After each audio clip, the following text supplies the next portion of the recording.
ಮತ್ತು ಮೊನ್ನೆ ಬೀದರ್ ಒಬ್ಬ ಯುವಕ ಸಿದ್ದು ಪಾಂಚಾಳ ಅಂತ ಏನೋ ಬರೆದಿಟ್ಟು ಹೋಗಿದ್ದಾರೆ ಅಂದ್ಬಿಟ್ಟು ಇವರು ದೊಡ್ಡ ಪ್ರತಿಭಟನೆ ಮಾಡಿದ್ರು. ಆವಾಗ ಯಾಕೋ ವಿಜೇಂದ್ರ ಅವರಿಗೆ ಯಾರೋ ಕರೆಕ್ಟ್ ಮಾಹಿತಿ ಕೊಟ್ಟಂಗಿದೆ, ಇಲ್ಲ ಸರ್ ಇದರಲ್ಲೆಲ್ಲ ಪ್ರಿಯಾಂಕರ್ಗೆ ಇನ್ವಾಲ್ವ್ ಇಲ್ಲ ಅಥವಾ ಏನೂ ಇಲ್ಲ ಅಂದಾಗ ಅದಕ್ಕೆ ಬಂದಿಲ್ಲ ಅವರು. ಆದರೆ ಈ ಬೇರೆ ಎಲ್ಲ ನಾಯಕರು ಕೂಡ ಬಂದಿದ್ರು. ಏನಾಯ್ತಪ್ಪ ಆ ಪ್ರಕರಣ? ಯಾಕೆ ಸಿದ್ದು ಪಾಂಚಾಳ ಅವರ ವಿಷಯವನ್ನು ಸದನದಲ್ಲಿ ಇವರು ಚರ್ಚೆ ಮಾಡಿಲ್ಲ? ನಡೀತಲ್ಲ, ಆಯವ್ಯಯದ ಸಮಯದಲ್ಲಿ ಚರ್ಚೆ ಮಾಡ್ಬೋದಾಗಿತ್ತಲ್ಲ, ಯಾಕೆ ಮಾಡಿಲ್ಲ? ಅವಾಗ ಎಷ್ಟು ಬೇಕು ರಾಜಕೀಯ ನೀವು ಮಾಡಿದ್ರಿ. ಯಾವಾಗ ನಿಮ್ಗೆ ಗೊತ್ತಾಯಿತು ಇದರಲ್ಲಿ ಏನೂ ಇಲ್ಲ ಅಂದಾಗ ಪಾಪ ಸಿದ್ದು ಪಾಂಚಾಳ ಅವ್ರ ಮನೆ ಕಡೆ ಕೂಡ ತಿರುಗು ನೋಡಿಲ್ಲ ನೀವು. ಇನ್ನು ನನ್ನ ವಿಷಯ ಬಿಟ್ಬಿಡಿ, ಅವ್ರಿಗಾನ ನೀವು ಸಾರಿ ಕೇಳಿದ್ರೇನ್ರಿ? ಅವ್ರಿಗಾನ ಕ್ಷಮೆ ಕೇಳಿದ್ರ ನೀವು? ಏನಾಯಿತು? 4 ಬೃಹತ್ ಪ್ರತಿಭಟನೆಗಳು. ಪ್ರಿಯಾಂಕರ್ಗೆ ಹಟಾವ್, BJP ಬಚಾವ್.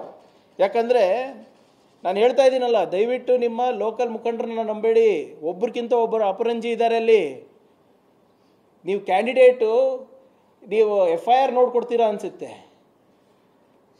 B.Pharm ಕೊಡೋದಕ್ಕಿಂತ ಮುಂಚೆ ನಿನ್ನ ಮೇಲೆ ಎಷ್ಟು ಕ್ರಿಮಿನಲ್ ರೆಕಾರ್ಡ್ ಇದೆ, ಎಷ್ಟು FIR ಇದೆ, ಎಷ್ಟು ಅಟೆಂಪ್ಟು ಮರ್ಡರ್ ಇದೆ, ಎಷ್ಟು ಜನದ ಮೇಲೆ ಅತ್ಯಾಚಾರ ಮಾಡಿದ್ಯಾ, ದೌರ್ಜನ್ಯ ಮಾಡಿದ್ಯಾ, ಅಟ್ರಾಸಿಟಿ ಮಾಡಿದ್ಯಾ, ಇದು ನಿಮ್ಮ ಕ್ರೈಟೀರಿಯಾ. ಕೆಲವು BJP ಮುಖಂಡರು, ನಮ್ಮ ಜಿಲ್ಲಾ ಮುಖಂಡರದ್ದು ಲಿಸ್ಟ್ ತೆಗೆದು ನೋಡ್ರಿ. ಚಿತ್ತಾಪುರ ಕ್ಯಾಂಡಿಡೇಟ್ ಅಕ್ಕಿ ಕಳ್ಳ, ಮಕ್ಕಳ ಹಾಲಿನ ಪೌಡ್ರ್ ಕಳ್ಳ, ಅಂಥವನಿಗೆ ಟಿಕೆಟ್ ಕೊಟ್ಟಿದ್ದೀರಾ. ಇನ್ನೊಬ್ಬ ನಿಮ್ಮ ಬೀದರ್ ಶಾಸಕರಿದ್ದಾರೆ, ಅವ್ರಿಗೆ ಕೇಳಿ ಯಾರು ನಮ್ಮ ಭಾಗದಲ್ಲಿ IPL ಬೆಟ್ಟಿಂಗ್ ನಡೆಸ್ತಾರಂತ ಕೇಳಿ ನೋಡಿ. ನಿಮ್ಮ BJP ಶಾಸಕರಿಗೆ ಹೇಳ್ತಾರೆ ಯಾರಿಗೆ ನೀವು B.Pharm ಕೊಟ್ಟಿದ್ದೀರಾ ಅಂತ.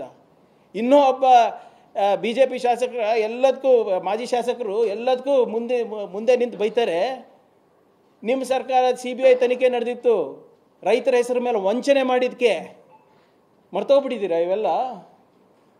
ಇಲ್ಲಿ ನಿಮ್ಮ ಬೆಂಗಳೂರಿನಲ್ಲಿ ಮುನಿರತ್ನದ ಬಗ್ಗೆ ನನಗಿಂತ ಹೆಚ್ಚು ನಮ್ಮ ಮಾಧ್ಯಮ ಸ್ನೇಹಿತರಿಗೆ ಗೊತ್ತು.